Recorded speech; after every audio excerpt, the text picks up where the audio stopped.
Hi, I'm Vince Vetrano. And I'm Susan Kim. Here's what's making headlines today. The cold weather has claimed a life in Milwaukee. The medical examiner will perform an autopsy on a woman who was found dead on a sidewalk. The 40-year-old was found yesterday near 35th and Center. Her core body temperature was just 80 degrees. The Wisconsin Department of Health Services has updated its list of warming sites around Wisconsin for anyone who wants to get out of the dangerous cold. The list is available on our website, TMJ4.com. We do have some listed here on your screen, and they include the Rescue Mission, which is on Wells Street in downtown Milwaukee, and most public libraries. A 25-year-old woman still in critical condition after firefighters risked their lives to rescue her from the icy Menominee River. She and another woman were street racing on 27th Street Viaduct when their car crossed over and went straight over the side of the bridge. A fall of more than 70 feet. A 19-year-old woman was able to get to shore on her own. Police had to rescue a 25-year-old woman who was trapped in the car, not breathing. She is in critical but stable condition. Advocates for Dontre Hamilton issued a threatening message on their Facebook page. The Coalition for Justice planning a 5 o'clock rally this afternoon. They'll either meet at Red Arrow Park, or if it's just too cold, they'll start inside City Hall ahead of the Fire and Police Commission meeting. They are demanding that an appeal meeting be set for Officer Christopher Manny, who was fired after Hamilton's death. The Facebook message reads in part, quote, "No more games, no more polite tactics. Set the date or we will set it ourselves." Getting to school on time is about to become more difficult for some students in Racine. Nearly 50 parents received notices from the Unified School District telling them that their children would no longer be picked up and dropped off at the Renaissance School, a choice school. The district made the decision after it learned once students were dropped off, they were being shuttled to a Kenosha campus. The district and leaders at Renaissance are attempting to work out a deal before the March 2nd deadline.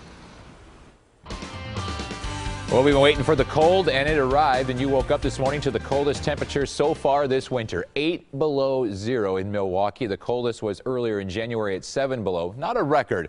The record was 17 below, set back in 1936. Look at the temperatures around the state, though. 23 below in Rhinelander, 10 below in La Crosse, and then to the north, International Falls. Not a wind chill. An actual temperature of 33 below. Wind chills this morning close to 40 below zero up in the Northwoods, almost 30 below here in Milwaukee. It is 31 below in Green Bay. Wind chill advisory until noon today, pretty much the entire state. Wind chills of 20 to 30 below zero here locally. Then after the noon hour, wind chills will be about 15 below or so throughout the day. The sun has risen, a lot of steam coming off the lake with that cold temperature in Port Washington. Gorgeous looking shot. But it's cold. 10 below. Northwest winds at 11. We're seeing temperatures of 10 below in Racine and Kenosha, 13 below in Beaver Dam, 7 below in Whitewater. And that wind, as I mentioned, out of the northwest between 5 and 15, dropping those wind chills very dangerously cold. 29 below in Port, also in Milwaukee, 31 below in Waukesha, 30 below zero this morning in Sheboygan, 32 below in Fond du Lac, and 33 below, the coldest here locally in Burlington. It's cold. And because of that, the Goddard gauge today, not positive. I don't think I've ever done this before. 1 below.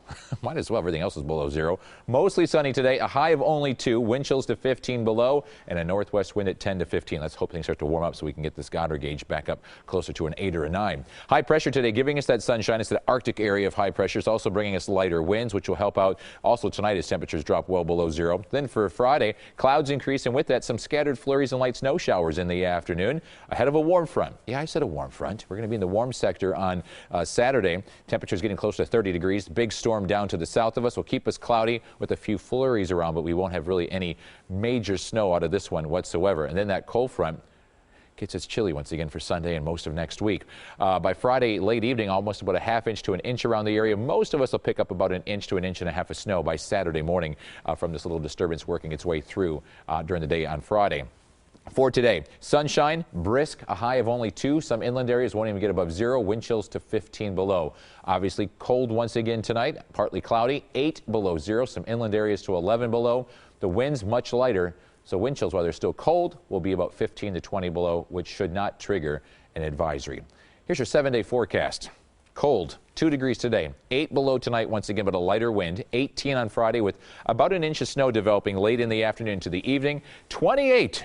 Nice on Saturday and some flurries, and then colder once again. 14 on Sunday, 6 below Monday morning, and a high of 10 Monday afternoon.